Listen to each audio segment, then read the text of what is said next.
রাত তখন 11:30। হাওড়া থেকে বোলপুরগামী শান্তিনিকেতন এক্সপ্রেসটা আজ বেশ লেট।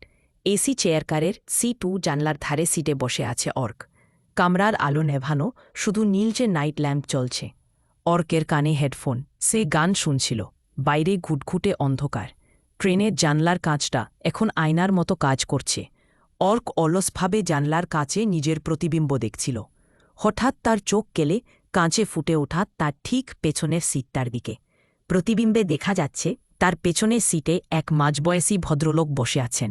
গায়ে একটা চাই রঙের জ্যাকেট, চোখে মোটা ফ্রেমের চশমা।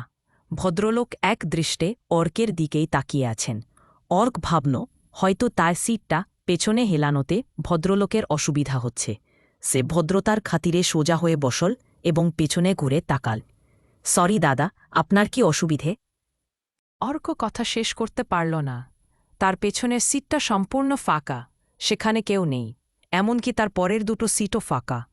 অর্ক অবাক হয়ে আবার সামনে ঘুরল।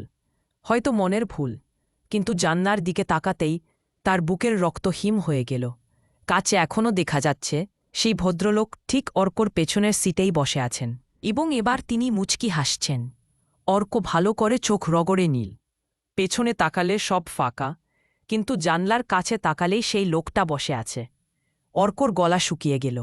সে বুঝতে পারল ওটা কোনো মানুষ নয়, ওটা অন্য কিছু। হঠাৎ অর্ক দেখল কাচের ভেতরের ওই প্রতিবিম্বটা ধীরে ধীরে হাত বাড়াচ্ছে। লোকটার হাতটা অর্কর গলার দিকে এগিয়ে আসছে।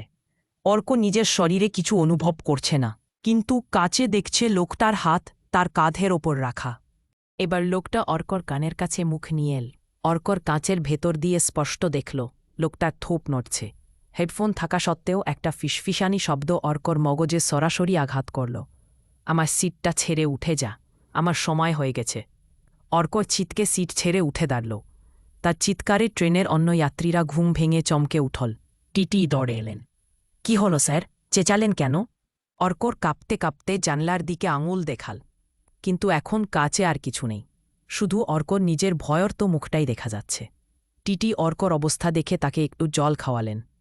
অর্কর যখন পেছনের সিটের সেই লোকটার বর্ণনা দিল, চাই রঙের জ্যাকেট আর মোটা চশমা, টিটির মুখটা ফ্যাকাশে হয়ে গেল।